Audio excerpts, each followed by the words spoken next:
Hello students, कैसे हैं आप सब। और आज हम स्टार्ट करने वाले हैं अपना चैप्टर सेट क्लास 11th का।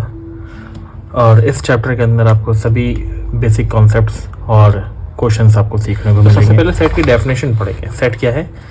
Set is a collection of well defined objects, जैसे कि नेचुरल नंबर का सेट है। यहाँ पे नेचुरल नंबर का सेट देख पा रहे हो, 1 2 3 4, क्योंकि नेचुरल नंबर 1 से स्टार्ट होते हैं, तो ये है एक नेचुरल नंबर का सेट, क्योंकि 1 2 3 4 इस तरह से स्टार्ट किया जाए। तो सेट बेसिकली है क्या? सेट क्या है? एक कलेक्शन ऑफ ऑब्जेक्ट्स या फिर कलेक्शन ऑफ नंबर्स जो कि सेम काइंड के हो, एक ही जैसे ऑब्जेक्ट्स होने चाहिए, एक ही जैसे नंबर्स होने चाहिए। तो इस तरह के कलेक्शन को क्या कहा जाता है? सेट कहा जाता है। ठीक है, तो सेट को रिप्रेजेंट करने के तरीके क्या है? सेट को रिप्रेजेंट करने के दो तरीके हैं रिप्रेजेंटेशन ऑफ सेट। एक रोस्टर फॉर्म या टेबलर फॉर्म में सेट को रिप्रेजेंट किया जाता है, रोस्टर फॉर्म या फिर टेबलर फॉर्म, एक ही बात है। और दूसरा क्या है? Set builder form. ठीक है, ये दोनों को आप एक एक करके समझें। ठीक है, पहले तो किसी भी सेट को रिप्रेजेंट किया जाता है किसी कैपिटल लेटर से, किसी भी कैपिटल लेटर से सेट को रिप्रेजेंट कर सकते हो। और सेट के एलिमेंट्स को जो सेट के अंदर आने हैं उनको आप किसी कर्ली ब्रैकेट के अंदर लिखोगे, जैसे AEIOU। ये सेट के एलिमेंट्स हैं, ये सेट के एलिमेंट्स हैं। जैसे ये स्मॉल ए दिख रहा है, स्मॉल ए क्या है? ए को बिलोंग करता है। A small A belongs to capital A, small E belongs to capital A. क्या स्मॉल मान लीजिए के क्या बिलोंग करता है? ए को ये बिलोंग नहीं करता। ठीक है, तो के डजंट बिलोंग टू ए। ये तो टेबलर फॉर्म हो गया, ये टेबलर फॉर्म है सेट को रिप्रेजेंट करने का, टेबलर या फिर रोस्टर फॉर्म। ठीक है, और दूसरा सेट को रिप्रेजेंट करने का है सेट बिल्डर फॉर्म। ठीक है, टाइप्स बताते हैं अभी। सेट को रिप्रेजेंट करने का कौन सा फॉर्म है? Set builder form. ठीक है, अब इसी को मैं सेट बिल्डर फॉर्म में लिख के दिखाता हूँ। जैसे ये AEIOU वॉवल्स हैं। ठीक है, तो सेट बिल्डर फॉर्म में ऐसे लिखा जाएगा, x such that x is a vowel. ये सेट बिल्डर फॉर्म है। ठीक है, अब ध्यान से सुनेंगे इसको कैसे रिप्रेजेंट किया गया है। x such that x is a vowel, मतलब x जो है ये वॉवल ही है, इसमें सारे वॉवल ही आएंगे, क्योंकि हम जानते हैं वॉवल क्या होता है, AEIOU। तो इसको इस तरह से भी रिप्रेजेंट किया गया। तो ये दोनों एक ही बात है। अब आगे बढ़ते हैं, कुछ एग्जाम्पल्स लेते हैं। जैसे मान लीजिए, ठीक है, एप्लीकेशन लिखा हुआ है। इन सभी के लेटर्स को कैसे आप सेट में रिप्रेजेंट करोगे? कोई सेट मान लेते हैं, कोई भी सेट मान लो, B एक सेट है हमारे पास, और इस एप्लीकेशन वर्ड के सभी लेटर्स को इसमें दिखाना है। तो APL, देखिए 2 P हैं तो L P एक ही बार आएगा। ठीक है, जो लेटर्स रिपीट होते हैं उनको एक ही बार लिखा जाता है। APLIC, A आ चुका है तो ये नहीं लिखेंगे। T, I भी आ चुका है, O और N। ठीक है, APLICTON। इस तरह से एप्लीकेशन वर्ड के लेटर्स को इस तरह से लिखा गया है। तो टाइप्स ऑफ सेट की बात करते हैं, कितने टाइप्स के सेट हैं? Types of sets. सबसे पहला सेट हमारा एम्प्टी सेट। ठीक है, इधर देखेंगे एम्प्टी सेट क्या होता है। एम्प्टी सेट मीन्स एक ऐसा सेट जिसमें कोई भी एलिमेंट ना हो। एम्प्टी सेट को नल सेट या फिर वॉइड सेट भी कहा जाता है। नल सेट या फिर वॉइड सेट भी कहा जाता है। A set with no elements, मतलब उस सेट में कोई भी एलिमेंट नहीं होना चाहिए। ठीक है, एम्प्टी सेट, खाली सेट। इसका एग्जाम्पल एक लिया गया है, देखिए जैसे x such that x is a natural number between 3 and 4। हम जानते हैं 3 और 4 के बीच में तो कोई नेचुरल नंबर होता नहीं है। 3 के बाद सीधा 4 आता है ना, तो कोई नेचुरल नंबर तो नहीं है बीच में। तो क्या है? एक एम्प्टी सेट ही है। ठीक है, और रिप्रेजेंट कैसे किया जाता है? 5 से। 5 एक लेटर है, ग्रीक लेटर, इससे रिप्रेजेंट किया जाता है। ठीक है, और इसको इससे भी रिप्रेजेंट किया जाता है, एम्प्टी कर्ली ब्रैकेट। ठीक है, तो चलो आगे बढ़ते हैं। दूसरा टाइप होना क्या है? Singleton set. ठीक है, इसका क्या है?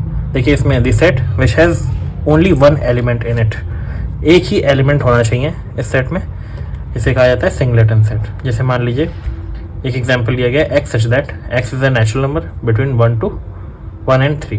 ठीक है, 1 और 3 के बीच में कितने नेचुरल नंबर आते हैं? नेचुरल नंबर तो एक ही आता है, 2, है ना। तो इस तरह से इसको लिखा गया है। फाइनाइट सेट देख लेते हैं। फाइनाइट सेट क्या होता है? एक ऐसा सेट जिसमें नंबर ऑफ एलिमेंट्स फाइनाइट हो, नंबर ऑफ एलिमेंट्स काउंटेबल हो, जिसमें काउंट किए जा सकते हैं। जैसे मान लीजिए हमारे पास जैसे एक ये सेट है, देखिए। ठीक है, ये सेट है A, जिसमें सारे वॉवल्स हैं और 5 वॉवल्स हैं, हमें पता है। ठीक है, तो ये फाइनाइट नंबर्स है। और हर एक फाइनाइट सेट का, जैसे मान लीजिए हमारे पास कोई अल्फ़ाबेट का कोई सेट है हमारे पास, मान लीजिए A, जिसमें स्मॉल लेटर्स सारे आ रहे हैं ABCD कहाँ तक Z तक। अब हमें पता है कि अल्फ़ाबेट्स कितने होते हैं 26, ठीक है। तो ये फाइनाइट है क्योंकि 26 है, सारे एलिमेंट्स जो हैं इसके ABCD ये सारे अल्फ़ाबेट्स हैं, तो हम इनको काउंट कर सकते हैं। 26 हैं सारे के सारे। तो हम इनका ऑर्डर भी बता सकते हैं। ऑर्डर क्या होता है? कोई सेट है, जैसे A सेट है तो इसका ऑर्डर NA से लिखा जाता है, ऑर्डर ऑफ सेट, ठीक है।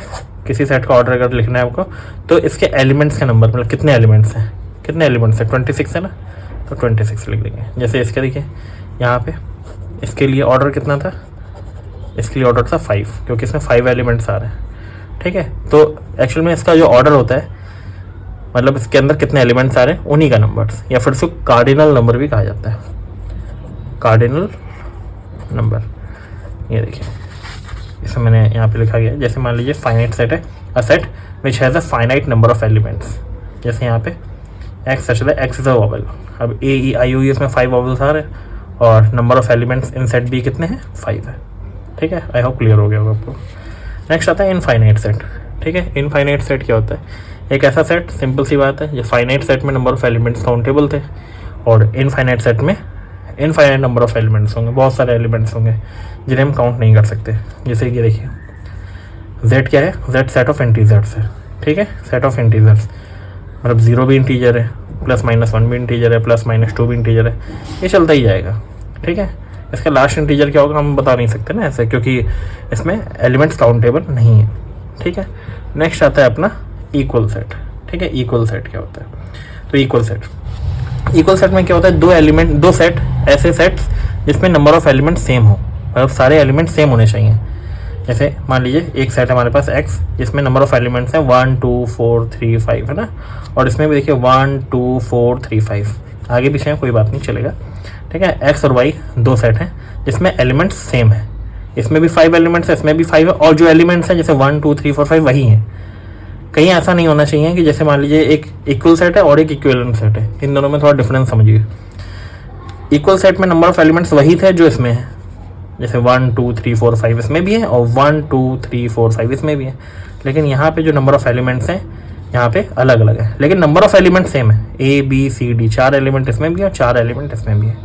तो ऐसे सेट को इक्विवेलेंट सेट कहा जाता है। इक्विवेलेंट सेट क्या है? 2 sets are said to be equivalent if they have same number of elements, मतलब इनका कार्डिनल नंबर सेम रहेगा।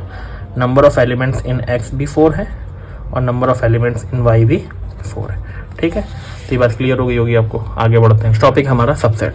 सबसेट्स क्या होते हैं? देखिए सबसे पहले इसकी डेफिनेशन देख लेते हैं। A set X is said to be subset of Y। एक सेट X है हमारे पास जो कि सबसेट है Y का, ठीक है। इसका क्या मतलब है? जैसे मान लीजिए हमारे पास एक सेट X है, ठीक है। सेट X है जिसमें 1 और 2 एलिमेंट्स हैं, ठीक है, और Y एक सेट है जिसमें 1 2 3 4 एलिमेंट्स हैं। तो आप यहाँ देख पा रहे हो कि जितने भी X में एलिमेंट्स हैं वो सारे के सारे इसमें भी आ रहे हैं, Y में भी आ रहे हैं। तो X के सभी एलिमेंट्स Y में प्रेजेंट हैं, तो हम लोग इसको ऐसे लिखेंगे, X सबसेट है किसका? Y का, ठीक है। तो इसको ऐसे देखो, a set X is said to be subset of Y if elements present in X belongs to set Y। सारे एलिमेंट्स जो X के हैं वो Y में भी होने चाहिए, ठीक है। तो इस तरह से हम लोग सेट को रिप्रेजेंट करते हैं, जैसे X सबसेट है Y का, ठीक है। जब मान लो जैसे B एक एलिमेंट है जो X में है, तो B जो एलिमेंट होगा वो Y में भी होगा, ठीक है। इस तरह से अब सबसेट्स कैसे बनाते हैं? किसी एक मान लो कोई सेट है आपके पास, मान लो जैसे मान लो हमारे पास कोई एक सेट है A जिसमें 1 और 2 ये दो एलिमेंट्स हैं, ठीक है। अब हमें इसके बनाने हैं सबसेट्स। सबसेट्स कैसे बनाया जाएगा? तो इस तरह से देखिए 1 2, ठीक है, 2 ये कर्ली ब्रैकेट 1 2 और एक बार 1 और 2 दोनों को लेकर के, और एक बार हम 5 भी तो एक सेट है। 5 एक ऐसा सेट है जो कि एम्प्टी सेट कहा जाता है, और 5 जो होता है ये हर एक सेट का सबसेट होता है। 5 जो है हर एक सेट का सबसेट होता है, ठीक है। ये ध्यान रखें आप कि 5 जो है ये हर एक सेट का सबसेट होगा। तो इस तरह से आपने देखा कि हमारे पास एक सेट था 1 2 और इसके अलग अलग एलिमेंट्स को, जैसे 1 को एक बार लिया, एक बार 2 को लिया, एक बार 1 और 2 दोनों को लिया, और एक तो 5 तो सभी का होता है। तो इस तरह से हमारे पास 4 और सेट बन गए। तो ये सेट, ये जितने भी सेट्स दिखाई दे रहे हैं ये A के क्या है? सबसेट्स हैं, ठीक है। तो नंबर ऑफ सबसेट्स भी इसमें हम बता सकते हैं कि नंबर ऑफ सबसेट्स, कितने सबसेट हम बना सकते हैं। जैसे मान लो हमारे पास एक सेट था ए, उसके कितने सबसेट बनेंगे, ठीक है। तो सबसे पहले आप ये बताइए कि जो सेट ए था हमारे पास, ये वाला सेट ए, इसमें कितने एलिमेंट्स प्रेजेंट थे। कितने एलिमेंट्स प्रेजेंट हैं, 2 है ना, मतलब number of elements in set ए कितने हैं, 2 हैं। तो 2 हैं, तो इसमें कितने सबसेट बनेंगे। नंबर ऑफ सबसेट का फॉर्मूला होता है 2 की पावर n। जितने एलिमेंट्स आपके दिख रहे हैं यहाँ पे, जितने एलिमेंट्स हैं 1 2, 2 एलिमेंट है ना, तो 2 की पावर 2 हो जाएगा, ठीक है। ठीक है, तो सबसेट्स बनाना हम सीखते हैं, ठीक है। देखिए यहाँ पे जैसे मान लीजिए हमारे पास एक सेट है ए, ठीक है, और उसमें हमारे ए और बी एलिमेंट्स हैं, ए और बी एलिमेंट्स, ठीक है। तो इसके सबसेट्स कैसे बनाए जाएंगे। सबसेट्स बनाने के लिए सबसे पहले देखिए, एक ए लिया हमने, ए एलिमेंट को लेकर के एक सेट बनाया, बी एलिमेंट को लेकर के एक सेट बनाया, और एक बार ए और बी दोनों एलिमेंट्स को लेकर के एक सेट बनाया, और एक सेट होता है फाई। फाई क्या है, एम्प्टी सेट, जो कि हर एक एलिमेंट का सेट होता है, सबसेट होता है, ठीक है। तो इस तरह से हमारे पास 4 सबसेट्स इसके तैयार हो गए, जो कि ए के सबसेट्स हैं। ये वाला भी ए का सबसेट है, ये भी ए का सबसेट है, ये भी ए का सबसेट है, और ये भी ए का सबसेट है, ठीक है। तो नंबर ऑफ सबसेट्स कितने बन गए, नंबर ऑफ सबसेट्स, कितने सबसेट्स बनाए जा सकते हैं। फॉर्मूला था 2 की पावर n, और ये n क्या है, n क्या है, कार्डिनल नंबर या फिर ऑर्डर। इसका ऑर्डर कितना था, 2 था ना, इसमें 2 एलिमेंट्स थे, ठीक है। एक और समझते हैं, जैसे मान लीजिए बी हमारे पास कोई सेट है, इधर देख लीजिए। अच्छा, एक हमारे पास सेट जैसे ए है, इसमें 3 एलिमेंट्स प्रेजेंट है, ए ई आई, और इसका इन सभी का एक बार ए को लिया, देखिए हमने एक बार ई को लिया, एक बार आई को लिया, एक बार ए और ई दोनों को ले लिया, एक बार ई और आई को लिया है, इसी तरह ए आई को भी लिया है, फिर एक बार तीनों को ले लिया, और एक बार 5, ठीक है। इस तरह से 8 यहाँ पे सेट्स बन चुके हैं, जो कि सबसेट्स हैं किसके, ए के। फॉर्मूला यहाँ लगाएंगे, नंबर ऑफ सबसेट्स का कितने बन रहे हैं, 2 की पावर, यहाँ पे कितने एलिमेंट्स हैं, 2 की पावर n होता है ना, तो कितने एलिमेंट्स हैं, 2 की पावर 3, मतलब 8। तो नंबर ऑफ सबसेट्स कितने हैं, 8, ठीक है। तो आई होप सबसेट्स आपको क्लियर हो गया होगा, ठीक है, सबसेट्स। अब इसके बाद आता है पावर सेट। क्या होता है पावर सेट ज़्यादा कुछ डिफिकल्ट नहीं है। इसमें क्या है, जितने भी सबसेट्स बनते हैं उनका भी हम सेट बना लेते हैं। जैसे मान लीजिए हमारे पास एक सेट है बी, और जिसमें 1 और 2 एलिमेंट्स हैं, 2 एलिमेंट्स हैं, ठीक है ना। इनका सबसेट बनाओगे तो इस तरह से बनेगा, 1 2 3 4 है ना, 3 4, ठीक है, 4 यहाँ पे सेट्स आएंगे। और इनको भी अगर आप कर्ली ब्रैकेट के अंदर लिख दोगे इस तरह से, तो ये पावर सेट कहा जाता है, पावर सेट ऑफ बी। ये पावर सेट है बी का, ठीक है। यूनिवर्सल सेट पे आ जाते हैं। यूनिवर्सल सेट क्या है, a set which contain all the elements of other sets. जैसे मान लीजिए हमारे पास एक सेट एक्स है जिसमें ए बी सी एलिमेंट्स हैं, एक सेट वाई है जिसमें ई एफ जी एलिमेंट्स हैं, एक सेट जेड है इसमें। तो यू एक यूनिवर्सल सेट है जिसमें ये सभी एलिमेंट्स प्रेजेंट हैं। देखिए ये ए से लेकर जेड तक अल्फ़ाबेट सारे ले लिए मैंने, जिसमें एक्स सेट के भी सारे एलिमेंट्स हैं। यू एक ऐसा सेट है हमारे पास जिसको यूनिवर्सल सेट कहेंगे, जिसमें एक्स के भी एलिमेंट्स हैं, वाई के भी एलिमेंट्स हैं और जेड के भी एलिमेंट्स हैं, ठीक है।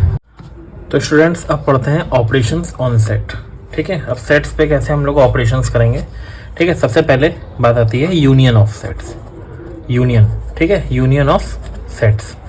मान लीजिए हमारे पास 2 सेट हैं, एक सेट ए है जिसमें एलिमेंट्स 1 और 2, ठीक है, और एक सेट है हमारे पास 2 और 3, ठीक है।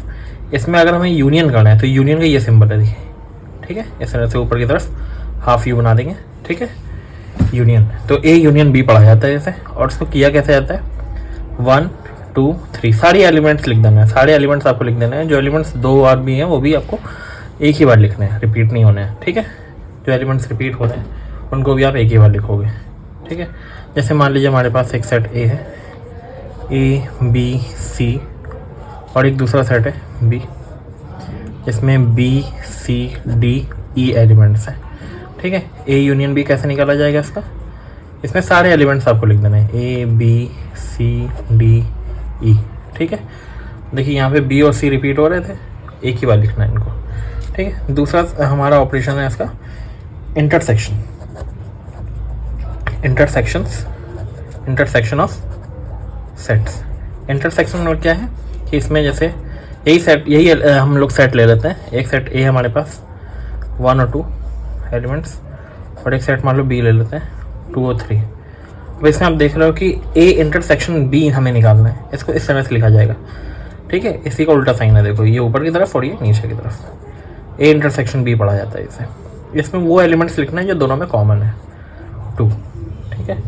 2 कॉमन है ना दोनों में, तो 2 लिख दिया, ठीक है। इसका एक और एग्जांपल ले लेते हैं, जैसे ये देखिए यहाँ पे ए इंटरसेक्शन बी कितना होगा जरा बताइए, दोनों में बी सी कॉमन है, ठीक है। तो बी और सी केवल लिखेंगे, बस कॉमन एलिमेंट्स को ही लिखना होता है। तो ये हमारा ऑपरेशन ऑफ सेट, ठीक है, यूनियन और intersection. Union and intersection of sets के कुछ यहाँ पे प्रॉपर्टीज़ दी हुई हैं, ठीक है। ये देखिए ये प्रॉपर्टीज़ हैं, ये आप इसका स्क्रीनशॉट ले लें, ठीक है। मतलब x यूनियन y है तो y यूनियन x होगा, ये कॉम्यूटेटिव होता है, ठीक है। कॉम्यूटेटिव होता है, ठीक है, एसोसिएटिव होता है। और यहाँ पे देख रहे हैं कि x का यूनियन अगर फाई के साथ ले लेंगे तो x ही आएगा, ठीक है। कोई x सेट है उसका यूनियन फाई के साथ लेंगे तो x ही आएगा। यूनियन मतलब समझ रहे हैं ना, x के साथ सभी एलिमेंट्स उसमें रहेंगे, क्योंकि फाई में तो कोई एलिमेंट होता नहीं है, तो x ही आएगा। और x और u का यूनियन अगर लेंगे, u मतलब यूनिवर्सल सेट, जो मैं अभी आपको ऊपर बताया गया है, ठीक है। अभी ऊपर बताया गया था यूनिवर्सल सेट की बात करते हैं। ये है इंटरसेक्शन की प्रॉपर्टीज़, ठीक है। इसके बाद डिफरेंस ऑफ सेट्स की बात करते हैं, ठीक है। ये है इंटरसेक्शन ऑफ सेट्स की प्रॉपर्टीज़, ठीक है। इंटरसेक्शन किया था, समझाया था, तो उसकी प्रॉपर्टीज़। इसके बाद आता है डिफरेंस ऑफ सेट्स, ठीक है। 2 सेट का डिफरेंस, इसको बड़े ध्यान से समझेंगे, ठीक है। मान लीजिए एक सेट है हमारे पास x, एग्जाम्पल समझा रहा हूँ, ठीक है। एक सेट है x, ठीक है, और एक सेट y है। तो डिफरेंस का मतलब क्या होता है, डिफरेंस का मतलब होता है x डिफरेंस y का मतलब है कि x के ही सारे एलिमेंट लेने हैं, x के वो एलिमेंट जो y में प्रेजेंट ना हो। क्या बोला मैंने, x के एलिमेंट्स, ठीक है, जो y में प्रेजेंट ना हो। तो x के वो एलिमेंट हटा दो पहले जो y में भी है, मतलब 2 3 4, 2 3 4 को हटा दो पहले, तो क्या बचता है 1 और 5, वो आपको लिख देना है। आप उसको ये भी कह सकते हो कि हम लोग ओनली x के एलिमेंट लिख रहे हैं, केवल x के एलिमेंट, मतलब x के एलिमेंट वो जो y में ना हो, कॉमन वाले नहीं ले रहे हैं, ठीक है। कॉमन वाले नहीं लिए, देखिए केवल x वाले लिए हैं, जो x में ही आ रहे हैं, y में नहीं आ रहे, ठीक है, 1 और 5। तो डिफरेंस आई होप आप लोग समझ गए होंगे, डिफरेंस ऑफ सेट्स का मतलब, ठीक है। डिफरेंस ऑफ सेट्स के बाद आता है हमारा क्या, complement of set. Complement of set को समझेंगे। कॉम्प्लीमेंट ऑफ सेट में जैसे मान लीजिए हमारे पास एक यूनिवर्सल सेट है 1 2 3 4 5 6, और एक सेट A है जिसमें 1 2 3 एलिमेंट्स हैं, ठीक है। अब कॉम्प्लीमेंट का सिंबल ये है A'। कॉम्प्लीमेंट का मतलब क्या है, U डिफरेंस है, U में से A को आपको हटाना है, मतलब U के एलिमेंट्स लिखने हैं जो A में प्रेजेंट ना हो, ठीक है। तो आप U के एलिमेंट्स वो देख लो जो A में प्रेजेंट नहीं है, 1 तो है, 2 है, 3 है, 4 5 6 नहीं, वो मैंने यहाँ पे लिख दिया। यह है कॉम्प्लीमेंट ऑफ सेट्स, ठीक है बच्चों।